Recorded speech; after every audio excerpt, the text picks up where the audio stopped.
She picked up the phone at 11:45 at night, and the first words out of her mouth were, "Promise me you'll take care of Mom." 30 seconds later she screamed and the line went dead forever. For 31 years, that scream was the last sound her family ever heard from her. No body. No trace. No answer. Just a 15-year-old boy standing alone in a dark kitchen, holding a phone that had gone completely silent, listening to a dial tone that would haunt him for the rest of his life. And then, 3 decades later, sitting behind a glowing computer screen in the middle of the night, that same boy, now a grown man, found her face staring back at him from a photograph on the internet. Alive. Smiling. Standing next to a total stranger. What he uncovered after that single click didn't just reopen an old wound. It cracked open a secret so dark, so carefully buried, that it would force him to ask the one question no brother ever wants to ask about the sister he loved. Was she the victim in this story, or was she something else entirely? To understand how a young bride could vanish into thin air and stay hidden for 31 years, you have to go back to a world that barely resembles the one we live in now. It was the summer of 1973 in a modest working-class town in Ohio, the kind of place where everybody on the block knew everybody else's business, where the milkman still made his rounds, and where the biggest scandal most years was somebody's teenager getting caught smoking behind the gas station. There were no cell phones. No GPS. No security cameras bolted to every corner store. No digital trail that could track a person's every move. If you wanted to vanish in 1973, you absolutely could. All you needed was a car, a fake name, and enough nerve to never look back. And if someone else wanted to make you vanish, if they wanted to erase you from the world without leaving so much as a fingerprint, it was almost frighteningly simple. All they needed was time and nobody watching too closely. At the center of this story was a 22-year-old woman named Clara Miller. She had long, dark hair that she wore loose most days, a smile that seemed to put strangers at ease within seconds, and a gentleness about her that made people trust her almost instantly. She worked the morning shift at the local diner, refilling coffee cups for tired factory workers before their shifts started, listening patiently while lonely men complained about their bosses or their wives or their aching backs. She never seemed to mind. She had that rare kind of warmth that made people feel like she actually cared what happened to them, because she did. At home, that same warmth was the glue holding her family together. Clara had a younger brother, Thomas, just 15 years old at the time, and the two of them were unusually close, closer than most siblings with a 7-year age gap. Their father had died a few years earlier, leaving their mother to work double shifts just to keep the lights on and food on the table. With their mother gone most hours of the day, it was Clara who stepped into the role nobody asked her to take. She made sure Thomas did his homework. She cooked his dinners. She walked him home from school when the older kids in the neighborhood started getting rough. In every way that mattered, Clara raised her little brother, and Thomas worshipped her for it. She wasn't just his sister. She was his entire world, the one steady thing in a house that had already lost too much. And Clara made him a promise, one of those promises that only mean something when you're young enough to believe the world will always let you keep it. No matter what happened in her life, she told him she would always look out for him. Always. They had a bond that felt unbreakable, the kind of bond you build your whole childhood around. At least, that's what 15-year-old Thomas believed with his entire heart. Then Richard Evans walked into the diner, and everything Thomas thought he understood about his sister's future quietly began to fall apart. Richard was 26 years old, sharply dressed in a way that stood out in their small town, the kind of man who ironed his own shirts and knew exactly how to make an entrance. He drove a gleaming muscle car that turned heads every time it rolled down Main Street, and he carried himself with a kind of quiet, practiced confidence, the sort of confidence that made people assume he must have money, must have connections, must be somebody worth knowing. He started showing up at the diner almost every morning. He'd sit at the counter, order his coffee black, and talk to Clara like she was the only person in the room. He was smooth. He was polite. He tipped generously, every single time, like he wanted everyone watching to notice. It didn't take long before Richard and Clara were dating.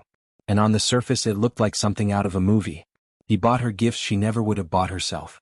He took her to restaurants in the city, places with white tablecloths and menus without prices, places Clara had only ever read about. He talked about giving her a life far away from the poverty and struggle she'd grown up in, a life where she wouldn't have to work double shifts just to survive. Clara, who had spent her entire adult life taking care of everyone else, finally had someone promising to take care of her. She fell for it, for him, completely and quickly. But Thomas never trusted him. Not for one single day. There was something underneath Richard's charm that made Thomas's skin crawl, something he couldn't quite name but could absolutely feel. Whenever Richard came around the house, he was the picture of politeness with their mother, complimenting her cooking, asking about her health, laughing at her jokes just a beat too enthusiastically. But Thomas noticed the smaller things, the things adults are too polite to point out. He noticed how Richard would cut Clara off mid-sentence, redirecting the conversation back to himself without ever seeming to realize he'd done it. He noticed how tense Richard got whenever Clara mentioned spending time with her old friends, how his jaw would tighten just slightly, how he'd change the subject fast. And most of all, he noticed Richard's eyes. Whenever someone disagreed with him, even about something trivial, even a joke, those eyes would go cold in an instant, flat and empty, like a light switch flicking off behind them. It didn't add up. It just didn't sit right. Thomas couldn't explain it in words a 15-year-old could use to convince an adult, but somewhere deep in his gut, he knew. He knew Richard was dangerous. He tried to warn her. One evening, while Clara stood in front of her bedroom mirror getting ready for a date, curling her hair, humming to herself, Thomas stood in the doorway and finally said what had been eating at him for weeks. He told her he didn't trust Richard. He asked her, point blank, if she really knew who this man was, where he came from, what he actually did for a living, why nobody in town seemed to know his family. Clara just laughed softly, walked over, and patted her little brother on the cheek like he was still a child, telling her about monsters under the bed. "He loves me, Tommy," she said gently, her voice warm with the certainty of a woman who had already made up her mind. "He's going to take care of us. You don't have to worry anymore." Thomas wanted so badly to believe her. But the knot in his stomach never loosened, not once. Everything after that moved at a dizzying, almost violent speed. After only 4 months of dating, 4 months, Richard proposed. Clara said yes without hesitation. The wedding took place in June of 1973, a modest ceremony inside their small local church, filled with familiar faces from the neighborhood and the diner. Clara had sewn her own wedding dress, simple white fabric that she'd stayed up late stitching by hand, and when she walked down the aisle she looked, by every account, like the happiest woman in Ohio. But Thomas, sitting stiffly in the pew, felt something heavier than nerves settle into his chest. He watched Richard slide the ring onto his sister's finger, watched the practiced smile spread across Richard's face, and something about it looked less like a wedding and more like a trap quietly clicking shut. During the reception, while everyone else danced and laughed and toasted the happy couple, Thomas noticed something that made the hair on his arms stand up. Clara was dancing with her new husband, but she didn't look happy. Her eyes kept darting around the room, quick and nervous, like she was checking exits. And then, in the middle of a song, Richard grabbed her arm. It wasn't a violent grab, not the kind anyone else in that room would have noticed or thought twice about, but it was firm. Too firm. He pulled her in close and whispered something directly into her ear, and whatever he said made the smile vanish instantly from Clara's face. She looked down at the floor and didn't look back up for the rest of the song. That was the last time Thomas ever saw his sister look like herself. The announcement came almost immediately after the wedding. Richard had taken a new job, in Arizona of all places, and they were moving right away. Not in a few months. Not after the holidays. Immediately. It was a gut punch for the whole family. Clara had never lived outside their small Ohio town in her entire life. She didn't want to leave her mother. She certainly didn't want to leave Thomas. But Richard was insistent, framing it as an opportunity, a fresh start, the beginning of a real life for their new little family. Clara, still wrapped in the fog of new love, didn't fight him on it. A week later, Richard's car sat packed in the driveway, every inch of trunk space stuffed with Clara's belongings. She hugged her mother on the front porch, both women crying, neither one wanting to let go. Then she turned to Thomas. She held him for a long time, longer than usual, like some part of her already sensed she might not get to do this again. "I'll call you every Sunday, Tommy," she whispered into his ear, her voice trembling just slightly. "Every single Sunday. I promise. I'll always be your big sister." Thomas watched, frozen on the porch steps, as Richard placed a hand on the small of Clara's back and guided her into the passenger seat, the gesture polished and gentlemanly for anyone watching from the street. The engine roared to life. The car pulled away, turned the corner, and disappeared. And just like that, the house that had always felt full of noise and warmth suddenly felt unbearably empty. For the first month, Clara kept her promise. Every Sunday evening at exactly 6 o'clock, the heavy yellow rotary phone in the kitchen would ring, and Thomas would sprint to answer it before it could ring twice. Clara would talk about the heat in Arizona, about the strange desert plants outside their new rental house, about the enormous blue sky that never seemed to end. But something in her voice was wrong. There was a distance to it, a hollow, rehearsed quality, like she was reading lines from a script instead of living a life. When Thomas asked if she was happy, she always said yes, but always a beat too fast, like she'd been waiting for the question and had the answer ready before he even finished asking. And whenever he asked to speak to Richard, Clara always had an excuse ready. He was at the store. He was fixing the car. He was busy, always conveniently unavailable. By August, the calls had grown shorter. Clara sounded tired in a way that had nothing to do with the heat. Sometimes in the background, Thomas could make out Richard's voice, sharp, clipped, muffled but unmistakably angry, and Clara would abruptly say she had to go, hanging up before Thomas could ask why. Something was wrong. Deeply wrong. And there was nothing a 15-year-old boy in Ohio could do about it from 1,000 miles away. Then came the first Sunday of September, 1973, the night that would define the rest of Thomas's life. 6 o'clock came and went. The phone stayed silent. 6:30 passed. Then 7. Thomas sat at the kitchen table, staring at the phone like it might ring simply because he willed it to. His mother tried to reassure him. Clara was probably just busy, maybe she'd forgotten, maybe the line was down, but Thomas knew his sister. She had never once broken a promise to him. Not one. Finally, at 11:45 p.m., deep in the dead silence of the night, the phone screamed to life. The sound was so loud in the sleeping house that Thomas nearly fell out of his chair. He scrambled through the dark kitchen and grabbed the receiver before the second ring finished. "Hello? Tommy?" It was Clara. But her voice was barely a whisper, shaking, thick with tears, the kind of crying that comes from somewhere far past fear. "Clara, what's wrong? Where are you?" Thomas's heart was already hammering against his ribs. "Tommy, listen to me," she sobbed, her breath catching violently in her throat. "You have to promise me you'll take care of Mom. Promise me." "Clara, stop it, you're scaring me. Let me talk to Richard." "No." Her voice cracked into something close to panic. "No, don't say his name. Tommy, I'm leaving. I'm coming home. I can't stay here. He's not who we thought he was." And before Thomas could ask a single question, before he could even process what she just said, he heard it. A loud crash through the phone line, violent and sudden, like a door being kicked clean off its hinges. Then Clara screamed. A short, sharp sound, pure and animal, the sound of someone in true terror. And then nothing. The line went dead. "Clara." Thomas screamed into the receiver, his voice cracking. "Clara." Nothing answered him but the flat, endless drone of the dial tone. He dropped the phone and ran to wake his mother, and together they called the local operator, desperately trying to trace where the call had come from. But this was 1973. Tracing a long-distance call after it disconnected was nearly impossible for ordinary people, especially in the middle of the night. They called the police in Ohio, who told them, apologetically, that it wasn't their jurisdiction. They'd have to go through the police in Arizona. And so began two of the longest, most agonizing days of Thomas's life, calling the Arizona precinct over and over, getting nothing but promises that someone would look into it. Finally, on Tuesday afternoon, a detective from Arizona called them back. His voice was calm, too calm, Thomas thought, entirely too calm for the nightmare his family was living through. The detective explained that officers had gone out to the house. Richard was there. Richard had been perfectly cooperative. According to Richard, he and Clara had gotten into a serious argument late Sunday night. He claimed Clara had been unhappy in the marriage for weeks, that she'd packed a single suitcase, taken what cash was in the house, and walked out the front door. He told the officers he'd watched her get into a dark sedan waiting down the street.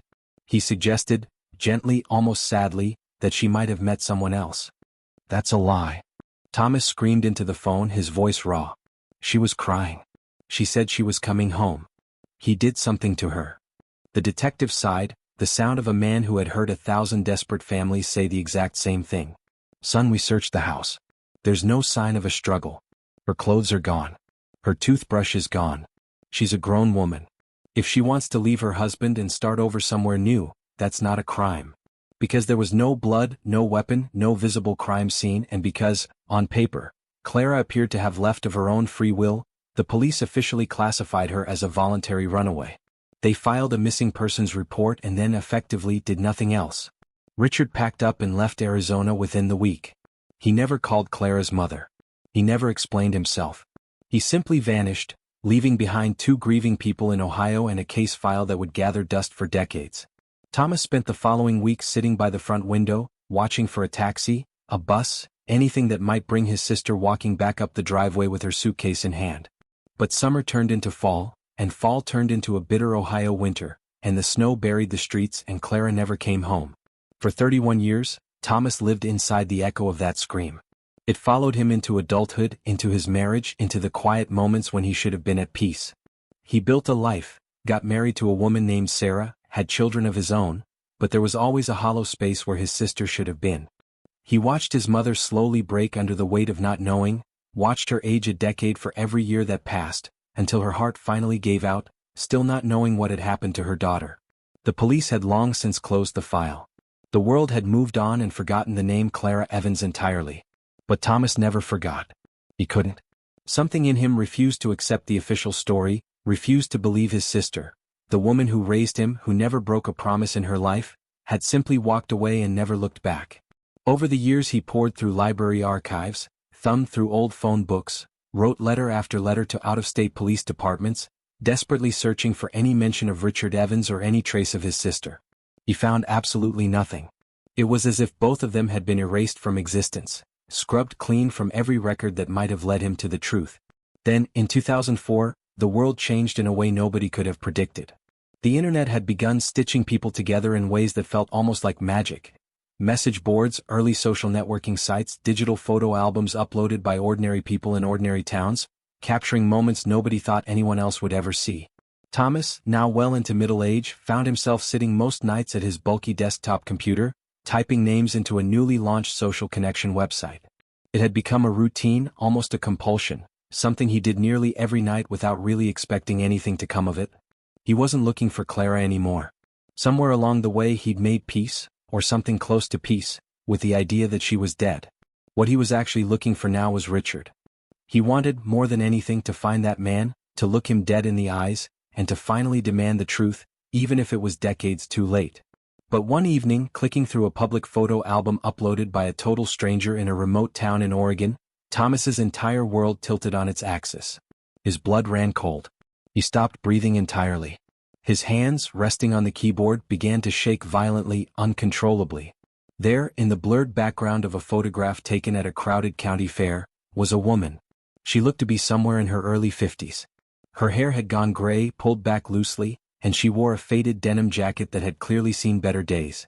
She was slightly out of focus, just one more face lost in a sea of strangers enjoying an autumn festival. But Thomas knew that face. He knew the exact shape of that jawline.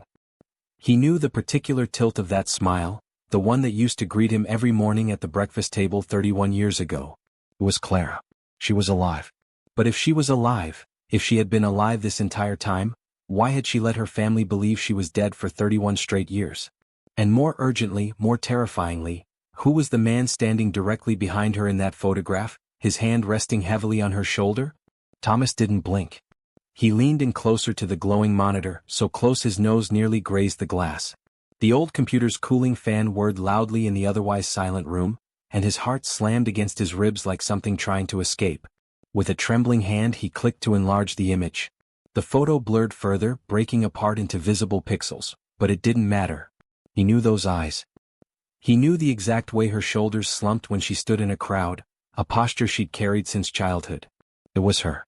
It was absolutely, unmistakably her. For 31 years, Thomas had pictured his sister buried in some shallow grave out in the Arizona desert. He had imagined over and over her final terrified moments, replaying that scream through the phone line like a horror film stuck on a loop. He had mourned her at every birthday, every holiday, every quiet Sunday evening when the phone never rang. He had held his mother while she cried herself to sleep night after night, until her heart finally stopped. And now here Clara was, staring back at him through a digital photograph uploaded to the internet just 3 weeks earlier. A wave of dizziness crashed over him. He gripped the edge of the desk to keep from falling out of his chair. He needed someone else to see this. He needed proof that he wasn't losing his mind. "Sarah," he shouted, his voice cracking with urgency. "Sarah, come in here, now." His wife rushed in from the kitchen, still drying her hands on a dish towel, alarmed by the raw panic in his voice. She took one look at his pale, stunned expression and hurried to his side. "Tom, what's wrong? Are you having chest pains? Talk to me." "Look," he whispered, pointing a shaking finger at the screen. "Just look." Sarah leaned in and studied the photograph. A crowded autumn fair, people clutching cotton candy, bundled up in light jackets against the chill. In the middle of the frame, slightly blurred, stood a middle-aged woman with graying hair. "Okay," Sarah said carefully, gently. "It's a crowd of people, Tom. What exactly am I supposed to be seeing?" "That's her, Sarah." His voice dropped to a rough, urgent whisper. "That's Clara." Sarah went still. She had never met Clara in person, but she had lived alongside her ghost for the entirety of her marriage. She'd seen the old black and white photographs lining their hallway. She'd held Thomas on more anniversaries than she could count, comforting him while he cried over a sister he'd lost before Sarah ever knew him. She leaned closer to the screen, her eyes narrowing then widening. The resemblance was undeniable, the bone structure, the shape of the mouth, the deep-set eyes. It was an older, more tired version of the smiling 22-year-old bride from the wedding photographs. "Oh my God," Sarah breathed. "Tom, are you sure? It's been so long. People can look alike." "It's her," Thomas insisted, pointing to a small detail near the woman's collarbone. "Look right there on her neck." Clara had a birthmark, small, crescent-shaped, right on the left side of her collarbone. "You can barely see it in the photo, but it's there." Sarah leaned in until her nose nearly touched the screen. He was right. There, faint but unmistakable, was a dark mark exactly where Thomas had pointed. And then Thomas noticed something else, something that sent a fresh wave of dread crawling up his spine. Standing directly behind the woman in the crowd was a man. Tall, broad-shouldered, wearing a thick flannel shirt and a dark hunting cap pulled low over his eyes. His hand rested firmly on the woman's shoulder, and something about the way it rested there made Thomas's stomach twist. Was it Richard? Had he finally found the monster who took his sister away? "Is that him?" Sarah asked quietly, reading the question written all over her husband's face. Thomas shook his head slowly. "No. Richard was shorter. Different build entirely. This is someone else. Someone bigger." He studied the hand resting on the woman's shoulder, heavy and possessive. It didn't look like affection. It looked like a warning. It looked like ownership. Thomas grabbed a notebook and pen with trembling fingers. He checked the web address at the top of the browser window. The photograph had been uploaded to a small, clunky community message board belonging to a rural logging town called Pine Valley, deep in the forests of Oregon. The album itself was titled Pine Valley Autumn Harvest Festival 2004. Scrolling to the bottom of the page, he found the username of whoever had uploaded it, a man named Dave Ford, along with a small, clickable email link. Without a second's hesitation, Thomas clicked the link and began typing, his fingers flying across the keyboard. He kept his message simple, careful not to sound unhinged. He explained that he was searching for a long-lost relative and asked whether Dave happened to remember anything about the woman visible in photo 17. He hit send and then, the waiting began. The following days were nothing short of torture. Thomas couldn't sleep. He couldn't eat a full meal without his stomach twisting into knots. Every 5 minutes he refreshed his email inbox, praying for a reply. He called out of work, telling his boss he'd come down with something, which in a strange way was true. He sat for hours in the pale blue glow of his computer screen, staring at the frozen face of the sister he'd spent 31 years believing was dead. And underneath the desperate hope, something darker was creeping in too, a slow-burning anger. If Clara was alive, why hadn't she ever called? She knew their mother had been sick for years before she died. She knew somewhere deep down that Thomas had never stopped searching. She'd promised, to always look out for him. How could she simply abandon her entire family for over 3 decades? It didn't make sense. Just didn't. Finally, on a Thursday morning, an email appeared in his inbox. It was from Dave. Thomas's hands shook so badly he nearly closed the message by accident. The reply was short, almost dismissive. "Sorry, buddy. I don't know her personally. I just take crowd shots for the local community center's website. It was a packed day, over 1,000 people there. Never got names. Good luck finding your relative." It was a dead end, but it was also a confirmation. Clara had been in Pine Valley, Oregon, or had at least passed through it as recently as 3 weeks earlier. Thomas printed the photograph, tucked it into a manila envelope alongside Clara's decades-old missing person file, and drove straight to the local police station, his heart pounding the entire way. The Ohio Police Department had changed considerably since 1973. The old detectives had long since retired or passed away. The man now sitting across the desk from Thomas was Detective Harris, younger, visibly overworked, dark circles carved beneath his eyes. Harris listened patiently as Thomas laid out the entire story, the wedding, the disappearance, the scream on the phone, and now, impossibly, this photograph. He examined the yellowed 1973 wedding photo, then the grainy internet printout, holding them side by side. Finally he sighed and rubbed his eyes. "Mr. Miller, I understand how badly you want this to be her. But this is a blurry photo pulled off the internet. It could be almost anybody." "It's not anybody," Thomas argued, slapping his palm lightly against the desk. "Look at the birthmark. Look at her face. She's alive. You need to call the police out there. You need to request a wellness check." "Even if it is her," Harris said gently, "she went missing as a legal adult. The case was closed as a voluntary runaway 31 years ago. If she chose to start a new life in Oregon, that's not a crime. I can't arrest a woman for not calling her brother." "Her husband attacked her," Thomas pleaded, his voice cracking. "I heard her scream on the phone that night. Someone took her. You have to at least check." Harris studied Thomas for a long, quiet moment, clearly weighing the desperation etched into the older man's face against the thinness of the evidence in front of him. Finally he nodded. "Okay. I'll make a call to the sheriff's department out in Pine Valley. I'll ask them to run a check for a Clara Evans or a Clara Miller. But if nothing comes back, my hands are tied here." Thomas drove home with a fragile spark of hope flickering in his chest for the first time in years. The police were finally doing something, however small. He paced the hallway of his house for 2 full days, unable to sit still, unable to focus on anything else, until finally the phone rang and he snatched it up before the second ring finished. "Tom, it's Detective Harris. Did you find her?" Thomas asked, holding his breath so tightly it hurt. "I'm sorry, Tom." The detective's voice was heavy with something close to pity. "The Oregon police ran a full sweep of the county records, DMV, property taxes, utility bills, voter registration, all of it. There's no one named Clara Miller living in Pine Valley. No Clara Evans either. They checked the entire state database. Nothing. The local sheriff even asked around town using the photo you sent. Nobody recognized her. Whoever that woman in the picture is, she isn't living there under your sister's name. I'm sorry, Tom. It's a dead end." Thomas hung up the phone slowly, the silence of the house pressing in around him. He walked back to his office and stared down at the printed photograph on his desk. The police were wrong. He knew with absolute certainty that it was her.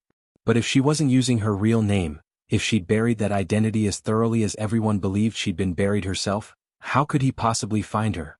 For nearly a week, Thomas sank into a fog of depression darker than anything he'd felt in years. It was like losing her all over again, watching the one lead he'd ever had freeze solid right in front of him. But Thomas wasn't the frightened 15-year-old boy who'd once stood helpless in that kitchen. He was a grown man now, and he had become, in every sense of the word, obsessed. He refused to let his sister's ghost slip through his fingers a second time. If the police wouldn't help him, he would do it himself. He went back to his computer, and this time he thought differently. Searching for her real name was pointless. If she was hiding from Richard or from something far worse, she would have changed it completely. What he needed instead was her face. He needed local records, community archives, anything that might have accidentally captured a photograph of a woman who looked exactly like his sister. He began digging methodically through the sparse digital footprint of Pine Valley, Oregon. Back in 2004, small towns didn't have sprawling online databases. What they had were clunky, badly designed websites, scanned PDFs, half-finished directories nobody had updated in years. Thomas spent every evening after work combing through whatever scraps of information the town had bothered to put online. Church bulletins, school board meeting minutes, digitized real estate listings, anything that might contain a photograph. Weeks bled into a month. His eyes ached from staring at the screen for hours on end. Sarah begged him to slow down, warning him it was wrecking his health, but Thomas couldn't stop. He was a man possessed by a single, burning question. Then, on a rainy Tuesday night, he found it. He'd stumbled onto a digital archive of the Pine Valley Gazette, a tiny weekly newspaper that had recently scanned its older print issues going back to the late 1990s. Thomas was scrolling through an issue from October 1998, stories about local bake sales, high school football scores, town council meetings, when a small photograph tucked into the bottom corner of page 4 caught his eye. The headline above it read, "Local resident Mary Ann Cutler wins annual baking competition." He zoomed in.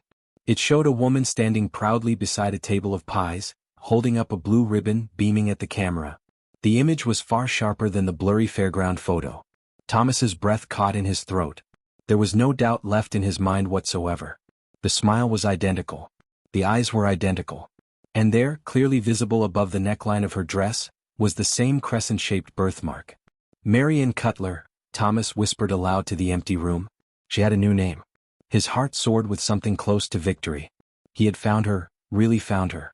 He could call the Oregon authorities right now, hand them the name Marion Cutler, and demand they go check on her immediately. But as he kept reading the short article beneath the photograph, that victory curdled instantly into ice water in his veins. Congratulations to Marion Cutler for taking first prize this year with her famous cherry pie. Mary and is a beloved member of our community. She moved to Pine Valley in 1974, seeking a quiet life after a terrible tragedy. Mary and is the sole survivor of a devastating house fire in Ohio that claimed the lives of her mother and her younger brother. Thomas stopped reading. The words seemed to blur and swim in front of his eyes. A house fire that claimed the lives of her mother and her younger brother. Something inside him went cold and sick all at once. Why on earth would Clara tell people her entire family had burned to death? Why invent a tragedy that horrific to explain her past? She hadn't simply hidden from them. In some strange, disturbing way, she had killed them off in her own mind, erased them completely, buried them alongside whatever secret she was really running from. Thomas stared at the smiling face in that old newspaper clipping. It was undeniably his sister's face, and yet in that moment she felt like an absolute stranger to him. If she'd been running from Richard, why not simply tell people she'd left an abusive husband? That would have been enough.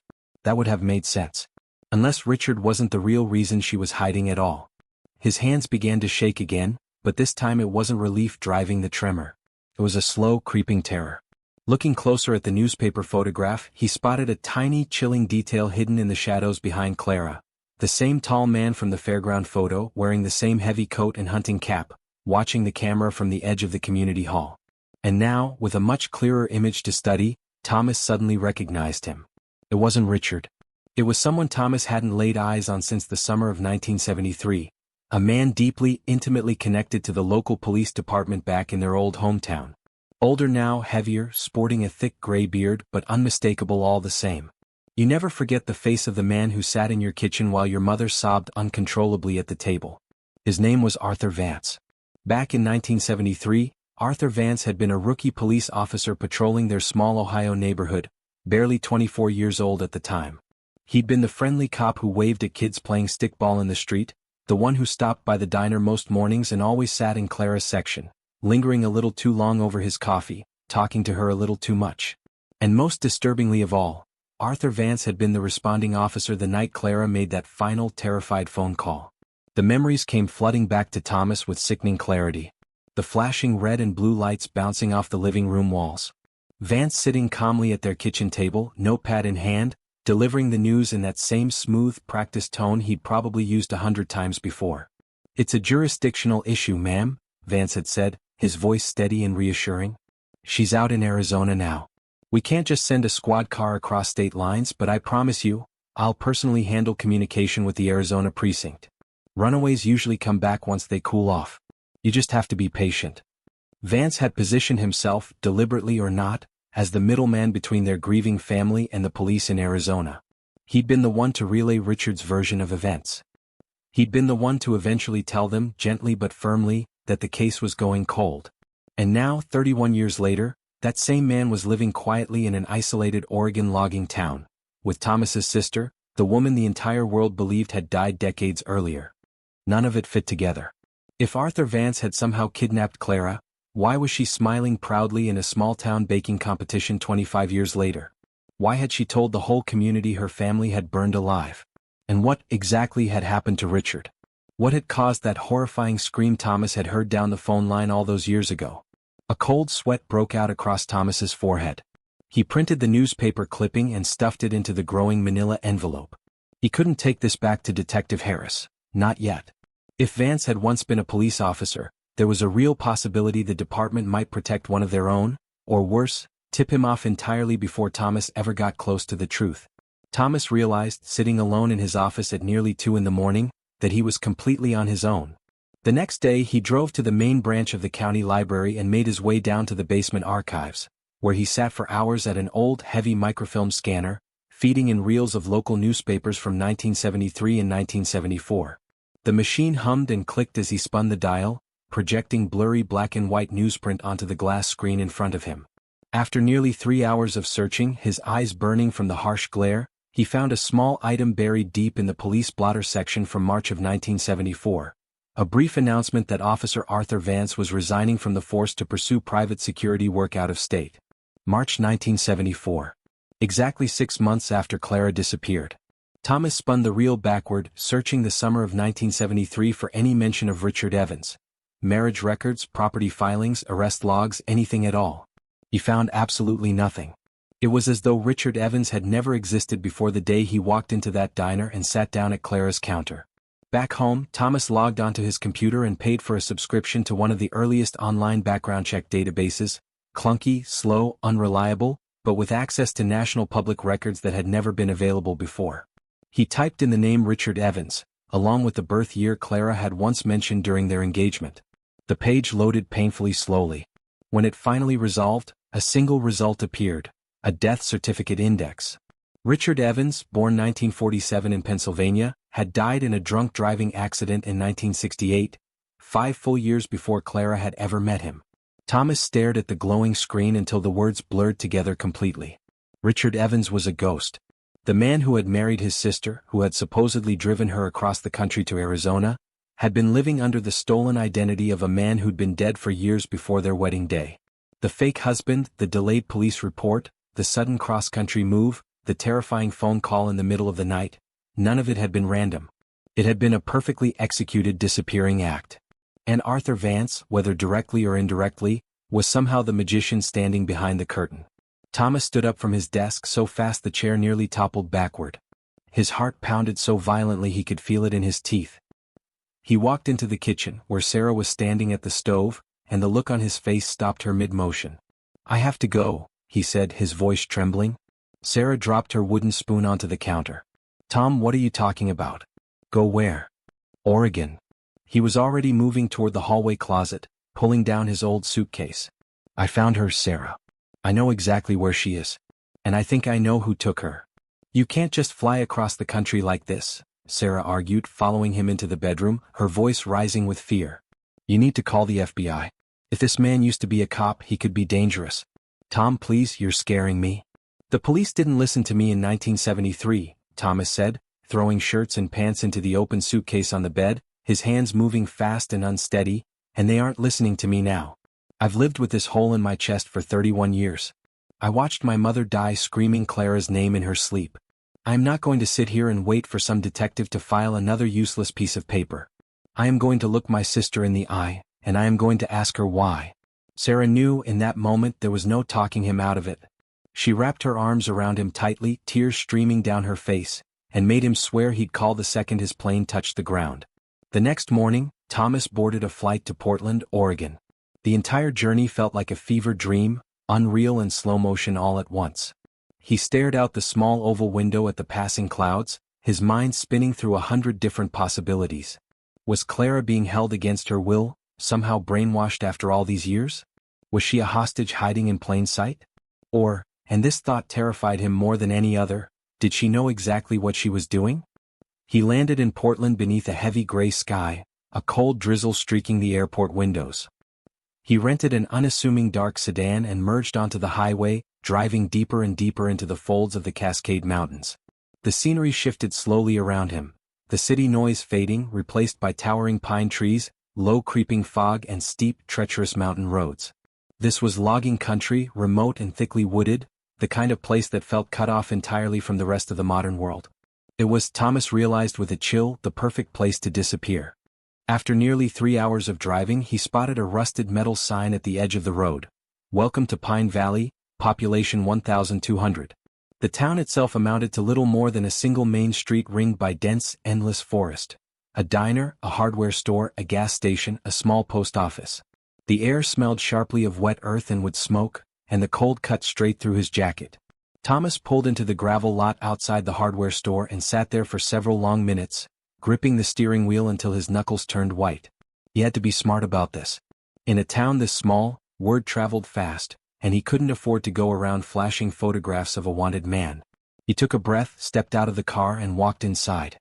The wooden floorboards creaked beneath his boots. An older man stood behind the counter, sorting boxes of nails into neat little rows. "Afternoon," the clerk said, giving Thomas a curious once-over. Strangers stood out in a town like this. "Hi," Thomas said, forcing an easy smile onto his face. I'm looking for a friend of my mother's. I was told she lives out this way. Name's Marian Cutler. The clerk's face brightened instantly. Oh sure, Marian. Sweetest lady in town. Makes the best cherry pie you'll ever taste in your life. You looking for her or her husband, Art? Thomas's stomach lurched violently at the mention of that name. Arthur. Marianne, he replied, keeping his voice level with real effort. I've got some old family recipes to drop off for her.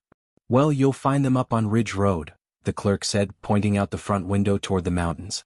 Take the main highway out of town, turn left at the old mill, then it's about 2 miles up a dirt road. Only cabin at the end. Can't miss it. Thomas thanked him, bought a heavy-duty flashlight just to justify the interaction, and walked back to his car with his hands trembling on the keys.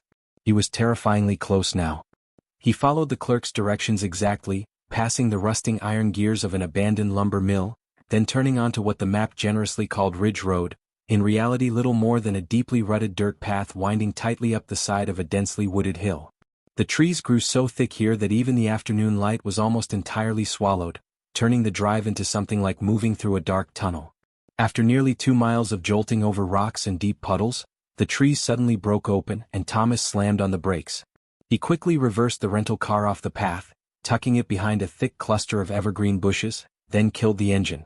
About 50 yards ahead stood a large 2-story log cabin, gray smoke curling lazily from its stone chimney. A woodshed sat off to one side, and a rusted wire fence surrounded a small vegetable garden. The isolation of the place hit him immediately. If someone screamed up here, there would be no one for miles to hear it. Thomas sat frozen in the cold car, watching the cabin through a windshield streaked with rain. He didn't move. He didn't touch the radio.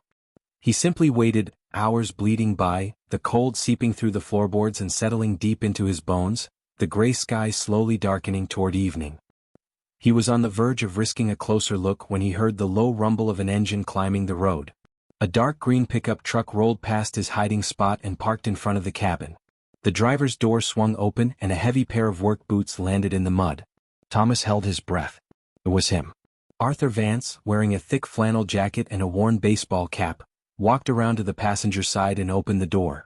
A woman stepped out, bundled in a heavy wool coat, her graying hair pulled back into a loose ponytail. Thomas pressed his palm flat against the cold glass of his window, tears instantly welling in his eyes and blurring his view. It was Clara. Seeing her frozen in a grainy photograph was one thing.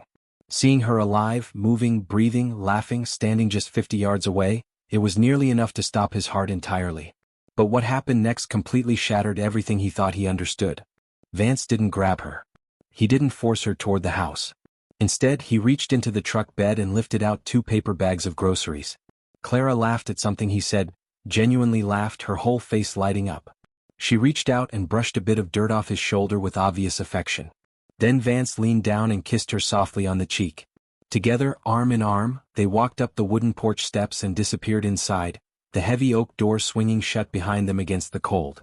Thomas collapsed back against his seat, gasping like he'd just come up from underwater. His mind reeled, refusing to process what he'd just witnessed. She wasn't a hostage. She was his wife. And she looked, unmistakably, genuinely happy. If she was happy, truly happy, then everything Thomas had believed for 31 years might have been a lie. The frantic phone call. The scream. The desperate plea for help. Had it all been some kind of performance, deliberately staged to torment her 15-year-old brother while she quietly built a new life for herself under a stranger's name? A slow, burning rage ignited in his chest, hot enough to chase away the cold entirely. He wanted to march up to that door, kick it open, and scream until his voice gave out. He wanted to ask her how she could let their mother die believing her daughter had been murdered in a desert somewhere. But Thomas forced himself to think clearly. If he confronted them now without proof, they would simply lie, and Vance, a former police officer, would know exactly how to control the narrative. Thomas needed something undeniable. He needed to know precisely what had happened to Richard before he revealed himself.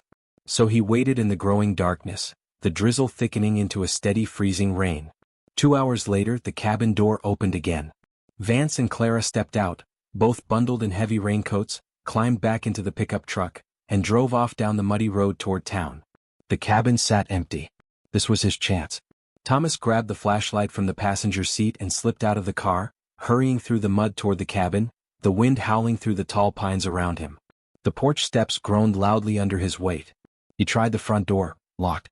He circled the side of the cabin, checking windows, all sealed tight, until he reached a smaller door at the back with a single pane of glass beside the handle. He wrapped his jacket around his elbow and drove it hard into the glass. The sharp crack of breaking glass rang out into the dark woods. He froze, waiting for an alarm, a dog, anything, but there was only silence. He reached through the jagged hole, found the deadbolt, and let himself in. Inside, his flashlight beam swept across a warm, ordinary kitchen, copper pots hanging above the stove, a bowl of fresh apples on the counter, a pair of knitted slippers waiting neatly by the door. The whole house smelled of cinnamon and burning firewood. It was, in every visible way, the home of a happy, ordinary couple. It made Thomas's stomach turn. He moved quickly through the living room, searching a small writing desk in the corner, tax returns, electric bills, grocery lists, all filed neatly under the names Arthur and Marion Cutler. Nothing about Ohio. Nothing about 1973. He climbed the narrow wooden stairs to the second floor, entered the tidy bedroom with its patchwork quilt, checked the closets, checked beneath the bed. Nothing. Time was running out. They could return at any moment. He hurried back down and was crossing the hallway near the kitchen when something caught his eye, a long heavy runner rug covering the floorboards, slightly raised near the wall as though something beneath it didn't quite sit flush. Thomas knelt down and pulled back the rug. Underneath was a wooden trapdoor, sealed with a thick steel padlock. Whatever the truth was, it was buried down there. Thomas sprinted back to the kitchen, yanked open drawers until he found a heavy meat cleaver, wedged the blade through the padlock's loop, and slammed his boot down on the handle. The lock snapped with a sharp metallic crack. He threw it aside, grabbed the rusted iron ring set into the trapdoor and heaved it open. A blast of cold, damp air rose up to meet him, thick with the smell of mildew, dust, and old motor oil. His flashlight beam revealed a steep wooden staircase descending into total darkness. He climbed down slowly, ducking beneath a low ceiling, the wood groaning under each step. The cellar stretched the entire length of the cabin above, cluttered with sheet-covered furniture, stacked firewood, and dusty cardboard boxes. But in the far corner, half hidden in shadow, sat something enormous, covered entirely by a heavy gray canvas tarp, something roughly the size of a vehicle. Thomas approached it slowly, the air in the cellar suddenly feeling too thick to breathe. He grabbed the edge of the tarp and pulled it back in one sharp motion. His flashlight beam caught the gleam of pristine cherry-red metal and a polished chrome bumper. He stumbled backward, his breath catching entirely in his throat. It was Richard's car. The exact 1970 muscle car he had driven away in from Ohio, the same car police claimed he'd used to abandon Clara out in Arizona. Why was it sitting hidden inside a locked cellar, buried beneath Clara and Arthur Vance's quiet mountain home? He stepped closer, his mind spinning wildly, and shined the light up across the hood to the windshield. Dead center, directly in front of the driver's seat, was a massive spider-webbed bullet hole. Thomas felt the blood drain completely from his face. He reached out and pulled open the driver's side door, the hinge groaning loudly in the silence, and shined his light across the interior. The beige leather of the driver's seat had turned almost entirely black, soaked through with decades-old dried blood that had pooled onto the floorboards and stained even the steering wheel. Whoever had been sitting in that seat had been executed. Richard hadn't run away from his marriage. He had been murdered right there behind the wheel. Before Thomas could even begin to process the full weight of what he was looking at, a sound from directly above froze the blood in his veins. The heavy oak front door of the cabin swung open. Wet work boots landed on the floorboards right above his head. They were back. Thomas didn't move, didn't breathe. His heart slammed against his ribs so hard he was certain the man upstairs could somehow hear it. Heavy, rhythmic footsteps crossed the living room floor above him, the boards creaking under the weight. A second, lighter set of footsteps followed close behind. "Mary, I'll get the fire going," Vance's deep, gravelly voice rumbled down through the thin floorboards, sounding impossibly close. "Make sure the doors are locked." "Okay, Art," Clara answered. Her voice was calm and familiar, and utterly alien to Thomas in that moment. And then it hit him with sickening clarity. He'd left the front door locked, but he'd smashed the glass on the back door. The second Clara walked into that kitchen to check the locks, she'd see the shattered window. She'd see the broken deadbolt, the rug pulled back, the trap door hanging wide open. He had to hide, and he had to do it now. He snapped off his flashlight, plunging himself into total, suffocating darkness. The only light came from a faint, hazy glow bleeding down through the open trap door at the top of the stairs. Thomas scrambled backward silently, tripping over a coil of rope, barely catching himself before hitting the dirt floor.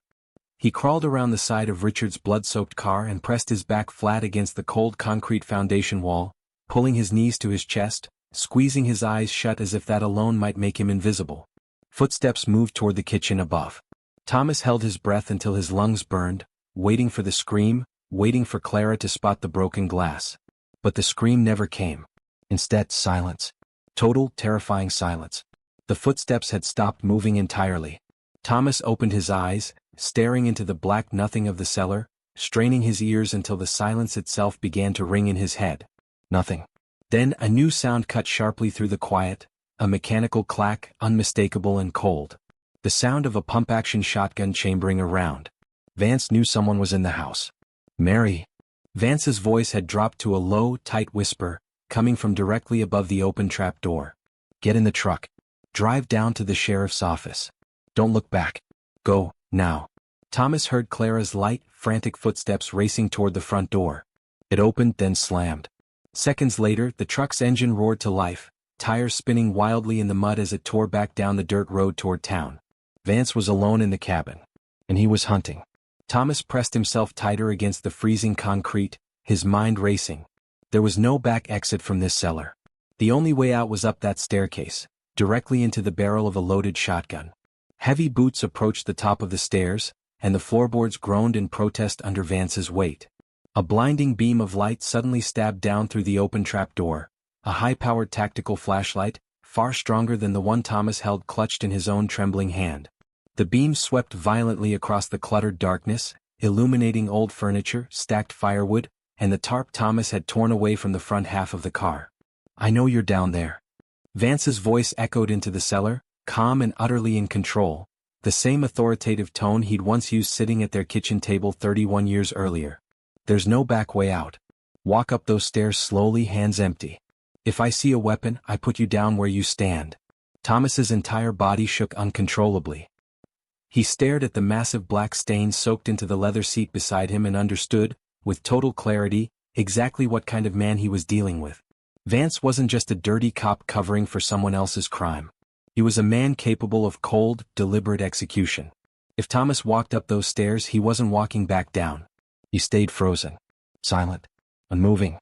Last warning, Vance called down, and the beam of light began sweeping across the cellar as he started down the wooden steps. Each footfall landed like a gunshot in the enclosed space.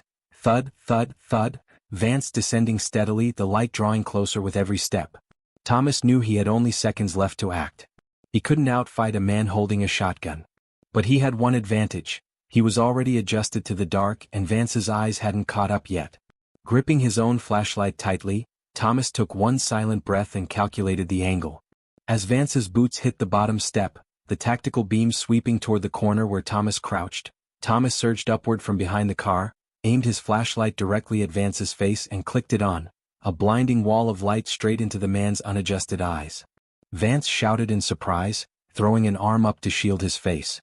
In that single split second of blindness, Thomas hurled his flashlight as hard as he could, striking Vance square in the shoulder, then dove sideways behind a tall stack of split firewood. The shotgun went off with a deafening roar, the blast tearing into the concrete wall exactly where Thomas had been crouched a heartbeat earlier, sending chips of stone and clouds of dust exploding through the cellar air. Thomas covered his head, coughing violently as the acrid stench of gunpowder filled his lungs, his ears ringing so loudly he could barely hear Vance's next words. "You stupid son of a bitch," Vance snarled, chambering another round with a sharp metallic clack that cut straight through the ringing in Thomas's ears. "You're dead. You hear me? You're already dead."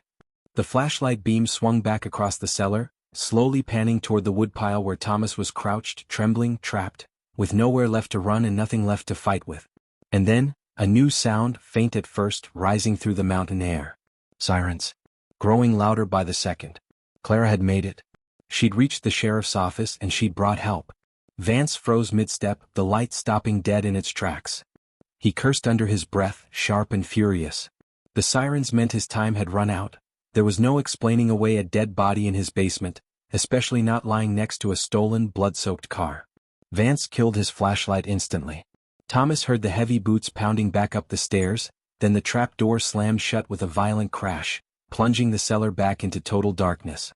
A moment later, something heavy scraped across the floor above. Vance shoving furniture on top of the trapdoor to seal Thomas inside. Then the front door burst open, and the sound of running boots faded away into the woods behind the cabin. Vance was running. Thomas sank to the dirt floor, gasping, the adrenaline draining out of his body all at once and leaving him weak and nauseous in its wake. He lay there in the dark, the sharp stench of gunpowder still burning his nose, listening as the sirens screamed to a stop just outside the cabin. Car doors slammed. Voices shouted. Heavy boots stormed through the front door above him. Sheriff's Department. Drop the weapon, a voice bellowed from upstairs. More shouting. Then silence. They were clearing the house. Thomas scrambled to his feet in the pitch black, feeling his way blindly up the stairs until his hands found the rough wood of the sealed trap door. He pushed with everything he had left, but it didn't budge an inch. Vance had wedged something far too heavy on top of it. Hey! Thomas screamed, pounding his fists against the wood until his knuckles split. I'm down here. Get me out.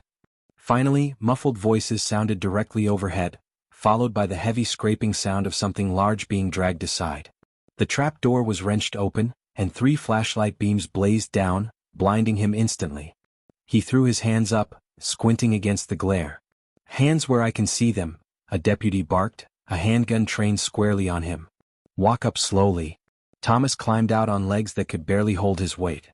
The moment he stepped into the kitchen, a deputy grabbed him by the shoulder, spun him hard against the wall, and clicked cold handcuffs around his wrists. I'm not the guy you want. Thomas shouted, struggling against the grip. The man who lives here, Arthur Vance, he ran out the back. He's got a shotgun, and there's a stolen car buried in that basement covered in blood. An older sheriff with a thick white mustache stepped forward, studying Thomas with open suspicion. Who the hell are you, and what exactly are you doing breaking into Marion Cutler's house? Her name isn't Marion Cutler, Thomas snapped, frustration boiling over. Her name is Clara Evans. She's my sister, and the man she's been living with murdered her husband 31 years ago. The sheriff went quiet, visibly startled by the outburst. He glanced down at the open trap door, then motioned for one of his deputies to climb down and check the cellar. The kitchen fell into tense silence as the deputy descended, flashlight drawn. A minute later his head reappeared through the opening, his face drained of color. Sheriff, he said, his voice hollow, you need to see this. There's a red muscle car down here, looks like a 70 model, and there's a massive amount of dried blood inside. The sheriff's expression hardened instantly. He looked at Thomas, then barked orders to his deputies. Put him in the cruiser. Call for backup. Set a perimeter in the woods. We've got a runner. They loaded Thomas into the back of a cruiser parked in the muddy driveway, rain hammering the roof above him. He leaned his head against the cold glass, utterly spent. The secret was finally out. The police had the car. They would find the blood. Vance was on the run, somewhere out in those dark, endless woods. But none of it explained the one question that mattered most. Why had Clara been living for decades with the man who had killed her first husband? For nearly 2 hours, the woods behind the cabin crawled with police dogs and officers sweeping the area with high-powered spotlights, the rain turning the ground to thick mud that made tracking brutally slow. But there were only so many places a man could run in these mountains. Thomas sat in the back of the cruiser, wrists aching against the cuffs, when another patrol car rolled up the dirt road, lights flashing red and blue through the black trees. It parked beside his cruiser. The back door opened and a deputy stepped out holding an umbrella, reaching back inside to help someone out. It was Clara. She looked small, swallowed by her heavy wool coat, trembling, her face pale as chalk. The deputy tried to guide her toward the cabin, but she stopped halfway, turning instead to look directly into the back window where Thomas sat. For the first time in 31 years, brother and sister looked each other in the eye. She didn't look angry. She didn't even look afraid. She looked utterly broken. She walked slowly to the cruiser, ignoring the deputy's attempt to stop her, and pressed her trembling hand flat against the wet glass. Tears streamed freely down her face, mixing with the rain. Thomas stared back at her, his chest a chaotic tangle of overwhelming love and burning fury all at once. He mouthed a single word through the glass. What? Clara closed her eyes, more tears spilling down her cheeks, and lowered her head, sobbing silently in the rain, unable to meet his gaze any longer. Before either of them could do anything more, the radio on the cruiser's dashboard crackled sharply to life. Dispatch, this is Unit 4. We've got him. Suspect apprehended near the old logging road. Surrendered his weapon. Bringing him in now. Thomas leaned forward in his seat. They had Vance. It was finally truly over. 31 years of lies were about to come crashing down. 10 minutes later, the sheriff opened the cruiser door and helped Thomas out, removing the handcuffs himself. "We ran the plates on that car in the basement," he said grimly. "Registered to a Richard Evans, listed missing out of Ohio since 1973. Your story checks out, Mr. Miller. We've got Arthur Vance in custody at the station. And your sister." He paused, glancing over at Clara, now sitting wrapped in a blanket in the passenger seat of another cruiser. "She's agreed to talk. But she says she won't say a word until you're in the room with her." Thomas rubbed his raw wrists, staring out at the cabin, the dark tree line, the flashing lights cutting through the rain. This was the moment he had waited 31 years for. The truth was finally, at long last, sitting right in front of him. They drove down the mountain road in silence to the small cinderblock police station at the edge of town. Thomas was led into a cold, brightly lit interrogation room. A metal table, 3 chairs, fluorescent lights humming overhead. Clara was already seated, her hands folded tightly in her lap, looking every bit like a woman finally crushed beneath the full weight of 31 years of hiding. Thomas walked in slowly and lowered himself into the chair across from her. The silence between them felt thick enough to choke on. He didn't know where to begin, whether to embrace her or scream at her or simply sit there and mourn everything they'd both lost. "You promised," he finally whispered, his voice cracking apart. "You stood on that porch in your wedding dress and promised me you'd always look out for me. You promised you'd call every Sunday. And instead you left us. You let Mom die believing you'd been murdered out in some desert." Clara let out a choked, ragged sob, covering her face with both hands, her shoulders shaking. "I'm sorry, Tommy. I'm so sorry. I didn't know what else to do. If I'd told you the truth, you would have died too. I had to protect you." Thomas slammed his palms flat against the metal table. "Protect me from what? From a corrupt cop who murdered your husband? Why didn't you just tell the truth? Why are you married to the man who killed Richard?" Clara slowly lowered her hands, and her red hollowed-out eyes locked onto his, filled with a grief so total it seemed to swallow the entire room. She drew a slow, trembling breath. "Tommy," she whispered, her voice barely rising above the hum of the overhead lights. "Arthur didn't kill Richard."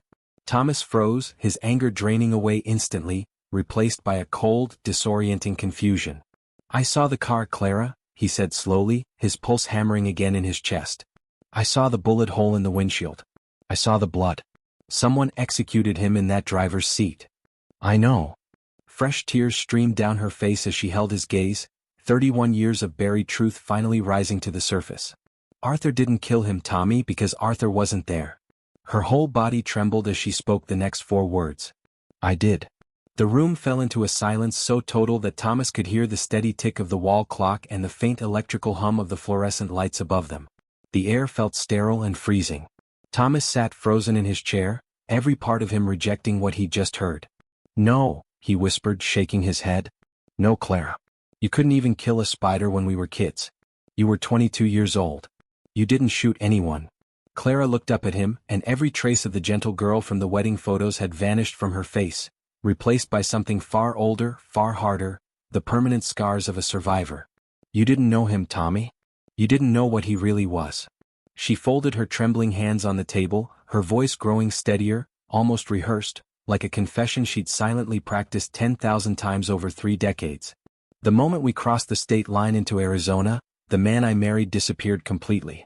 What was left behind was a monster." Thomas leaned forward, his chest tightening, and listened as his sister described her descent into a private hell. Richard Evans had never had a job waiting for them in Arizona. There had been no business opportunity, no fresh start, only a violent, controlling stranger who had isolated her almost immediately inside a cheap rental house in the middle of nowhere. He'd taken her shoes so she couldn't run. He'd locked the doors from the outside. "It started in the 2nd week," Clara said, her voice dropping into a hollow near whisper. "If I spoke without being asked something, he'd hit me. If I cried, he hit me harder. He told me that if I ever tried to leave, he'd drive straight back to Ohio and burn our mother's house down, with both of you still inside it." A cold sickness pooled in Thomas's stomach. He remembered standing in her bedroom doorway before the wedding, begging her not to marry this man. He'd known. Even at 15, some instinct in him had known the truth and no one had listened. "I wanted to call you," Clara continued, tears falling steadily onto the cold table. "Every single Sunday he stood right behind me while I held that phone, pressing the barrel of a pistol against my ribs the entire time, telling me exactly what to say. That's why I always sounded so strange to you. I was reading a script just to keep myself alive. But the night of that last call, Thomas said, his voice breaking, I heard you scream. Clara squeezed her eyes shut, the memory clearly tearing through her all over again. He'd been drinking that night. Really drinking. He told me he was bored of me. Said we were going for a drive out into the desert and that I wasn't coming back. Her voice trembled violently. I knew he meant to kill me. While he was in the bathroom, I grabbed the phone off the wall. I dialed our old number in the dark. I just wanted to hear your voice one more time. I wanted to tell you to take care of Mom. But he caught me. She described, in halting fragments, the moment Richard kicked the bedroom door open, the crash Thomas had heard through the phone line. He'd ripped the phone straight out of the wall, dragged her out of the house by her hair, and thrown her into the passenger seat of the muscle car. He drove us out into the desert, Clara said, her voice shaking uncontrollably now. Miles from any road. Pitch black. I was crying, begging him to stop, and he just laughed at me. Then he reached over to the glove box for his gun, but he was drunk and his hands fumbled the latch. Her eyes hardened suddenly, burning with something fierce, something close to the raw instinct of a cornered animal. I got there first, Tommy.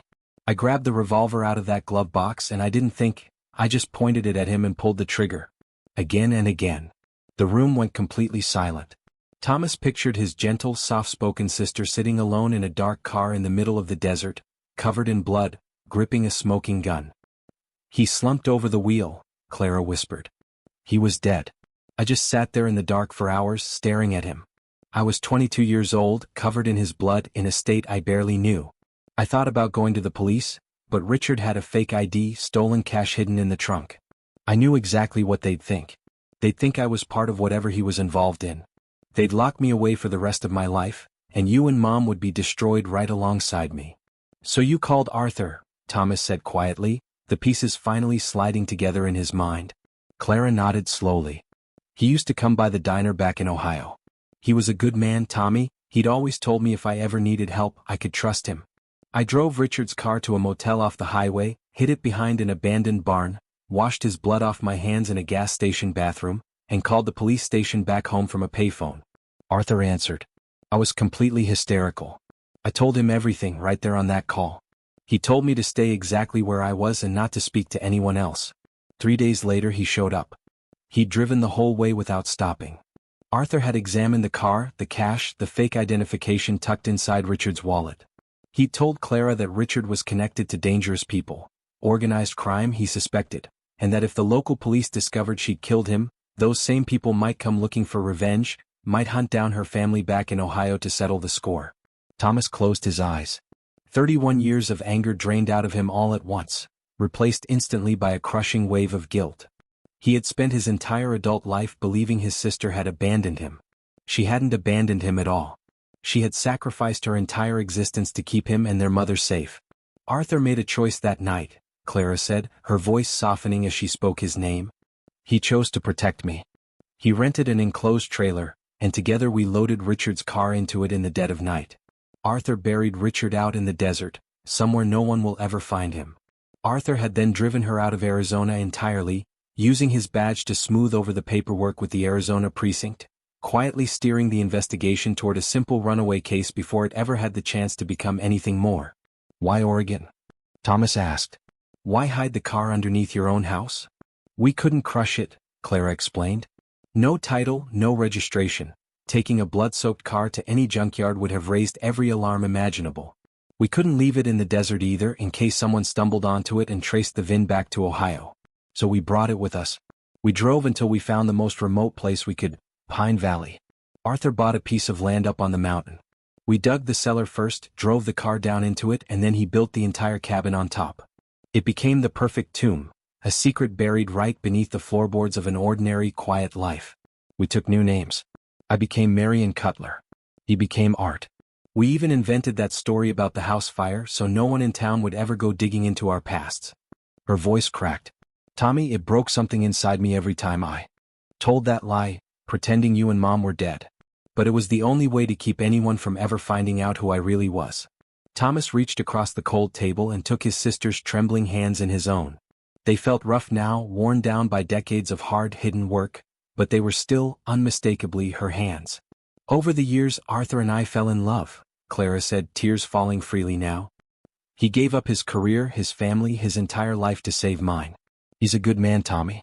He's not the murderer here. I am. She looked down at their joined hands.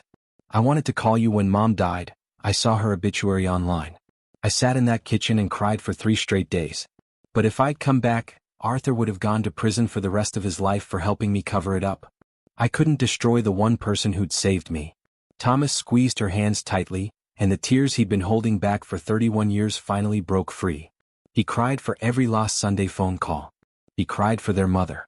But mostly, he cried for the terrified 22-year-old girl who had faced a monster completely alone in the dark, with absolutely no one to help her. You did what you had to do, Thomas finally whispered, his voice thick with emotion. You protected us, Clara. In your own impossible way you kept your promise. You looked out for me all along. The heavy metal door of the interrogation room clicked open. The sheriff stepped in, a manila folder in hand, his expression unreadable. He glanced between the two of them and let out a long, heavy sigh.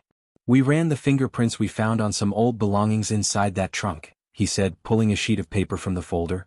Took the federal database a few hours, given how old the prints were, but we finally got a match. He looked directly at Thomas. The man you knew as Richard Evans was actually named Marcus Vance. No relation to Arthur. He was a wanted fugitive out of Chicago. Armed robbery, extortion, and a prime suspect in the disappearances of 2 other young women back in the late 1960s. Clara gasped, one hand flying to her mouth. She had unknowingly survived a serial killer. He was a monster, the sheriff continued, his tone softening noticeably. If you hadn't pulled that trigger, Mrs. Cutler, there's a very real chance you'd be buried out in that desert right alongside those other 2 women. He set the folder down on the table. We also caught your husband hiding in the woods. He's in the holding cell next door. Confessed to everything, the cover-up, moving the body, hiding the car. Told us the exact same story you just told your brother, word for word. Please, Clara said, rising halfway out of her chair. Please don't lock him away. It was my fault. I'm the one who pulled the trigger. Punish me instead. The sheriff held up a hand, his expression deeply conflicted, visibly weighing the letter of the law against the plain moral truth sitting in front of him. Marcus Vance was a wanted federal fugitive, he said slowly, choosing each word with care. What you did that night was clear, undeniable self-defense. There isn't a jury in this country today that would convict you of murder. He glanced toward the small window, out into the rain-soaked mountain night. As for the cover-up, the statute of limitations on tampering with evidence and filing false reports ran out roughly 20 years ago. And frankly, it's next to impossible to prosecute anyone for helping conceal a crime when the so-called victim turns out to have been a serial killer hiding under a stolen identity. Thomas felt his heart leap into his throat. Are you saying they can go home? The sheriff met his eyes. I'm saying the paperwork on a case this old, involving a fugitive this dangerous from clear across the country, is going to be a bureaucratic nightmare for the state attorney's office to untangle. It might take them years to figure out if there's anything left worth charging at all. Until they do, I see no good reason to keep an old woman and her husband locked up in a cinderblock cell tonight. Clara let out a sob of pure, overwhelming relief and collapsed into Thomas's arms. He held her tightly, burying his face in her graying hair, breathing in the scent of rain and salt and 31 lost years all at once. It was the first time he had held his sister since the summer of 1973. The nightmare finally, impossibly, was over. The next morning dawned clear and bright over Pine Valley. The storm finally passed, sunlight cutting sharp and clean through the mountain air. Thomas stood in the gravel lot outside the police station, waiting. The heavy metal door swung open and Arthur Vance stepped out, shoulders slumped with exhaustion. But the moment his eyes found Clara waiting by a parked cruiser, something in his whole posture transformed. He crossed the lot quickly and pulled her into his arms, and the 2 of them held onto each other like survivors of a shipwreck finally reaching solid ground. Thomas walked over slowly. Arthur looked up at him, deep sorrow and guilt etched into his tired, weathered face. I'm sorry, Thomas, he said, his voice a rough whisper. I know I took her from you. I know what that did to your family. But I couldn't let him destroy her. I couldn't just stand by and let that happen. Thomas studied the man he'd spent the last 2 days hating with everything in him. The gray beard, the exhausted eyes, the gentle, protective way he held Clara's hand even now. And in that moment something shifted. Thomas realized that Arthur Vance might just be the bravest man he had ever met. He stepped forward and extended his hand. You saved my sister's life, Arthur. You kept her safe when I couldn't. Thank you. Arthur stared at the offered hand for a long moment before finally reaching out and shaking it firmly. Something passed silently between the two men in that handshake. An understanding, a truce, the closing of a war that had quietly raged for over 3 decades. Thomas stayed in Pine Valley for 3 more days. He helped Arthur and Clara clean up the cabin after police finally towed the red muscle car out of the cellar, carrying away the last physical ghost of Richard Evans forever. The cellar sat empty now, the trap door left open, fresh mountain air finally circulating through a space that had held its secret in darkness for 30 years. In the evenings, they sat together on the back porch, drinking coffee, watching the endless green mountains fade into twilight. Clara told him stories about her quiet life in Oregon, her baking competitions, her garden, the slow, careful peace she had built for herself out of the ashes of unimaginable trauma. In return, Thomas told her everything she had missed. About his wife Sarah. About nieces and nephews she'd never met. About how their mother had loved her, completely and unconditionally, right up until her very last breath. There were tears on that porch, plenty of them, but for the first time in 31 years, they were tears of healing instead of grief. When it finally came time for Thomas to leave, Clara walked him out to his rental car. "Are you going to be okay?" he asked, setting his suitcase down in the trunk. Clara smiled, the same warm, gentle smile she'd worn at 22, pouring coffee behind that diner counter a lifetime ago. "I'm going to be just fine, Tommy. I don't have to look over my shoulder anymore. I don't have to hide." She pulled him into a tight hug. "I love you, little brother." "I love you too, Clara," he said, holding her back just as fiercely. "I'll call you on Sunday." Every Sunday, she promised. And this time Thomas knew without a single doubt that it was a promise she would finally, truly be able to keep. He drove back down the mountain road, watching the towering pines slide past his window, and felt something loosen in his chest that had been clenched tight since he was 15 years old, a weight he had carried for 31 years gone at last. He had spent 3 decades chasing a ghost, obsessing over old files and cold cases, letting the mystery of his sister's disappearance quietly consume every corner of his life. He had believed for all those years that Clara was a helpless victim, a girl who'd simply vanished into tragedy. But the truth was far more complicated and far more remarkable than anything he could have imagined. Clara hadn't been a victim in the end. She had been a protector. Sometimes, Thomas understood now, the people who disappear aren't running away from the ones they love at all. Sometimes they're running straight into the darkness, deliberately, to draw the monsters away from everyone they care about. Sometimes they bury themselves alive, quietly, completely, so that the people they love can keep living in the light. Clara had committed a terrible act, and she had lied for 30 years to protect the man who'd helped her survive it. But she had done every bit of it out of a love so total, so selfless, that it had cost her everything she'd ever known. As Thomas boarded his flight back to Ohio, he looked out at the clouds drifting beneath the wing and thought about that red car, hidden for 3 decades beneath the floorboards of a stranger's quiet life, and the terrible secret it had held all that time. The world, he thought, is full of mysteries, closed files, cold cases, unanswered questions that seem destined to stay buried forever. But every so often, if you're patient enough, if you're stubborn enough to keep digging long after everyone else has given up, you find something on the other side of the darkness that you never expected. Sometimes when